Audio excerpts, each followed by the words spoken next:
Hi hello అందరికీ. ఈరోజైతే మా ఇంట్లో చికెన్ ఫ్రై చేస్తున్నాను. ఫస్ట్ అయితే వాష్ చేసుకొని ఒకసారి కట్ చేసుకోవాలి. పీసెస్ పెద్దగా ఉన్నాయి, ఉడకవు అందుకని. తర్వాత కారం వేసుకున్న తర్వాత ఆయిల్ హీట్ చేసుకోవాలి. తర్వాత సాల్ట్ వేసుకోవాలి.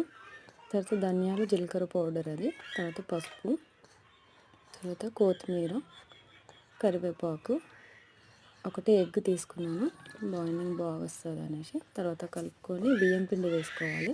క్రిస్పీగా స్పైసీగా బాగుంటుంది. చూడండి, కొద్దిగా ఆయిల్ కూడా వేసుకోవాలి, టేస్ట్ కూడా బాగుంటుంది.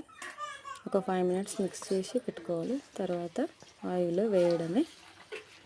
చూడండి, చాలా బాగున్నాయి. టేస్ట్, సాల్ట్ కూడా అన్నీ కరెక్ట్గా సెట్ అయినాయి. మీకు ఫుల్ వీడియో కావాలంటే కామెంట్ చేయండి. మా ఛానల్ని సబ్స్క్రైబ్ చేసుకోండి ఫస్ట్ టైం చూస్తున్న వాళ్ళైతే. Bye everyone.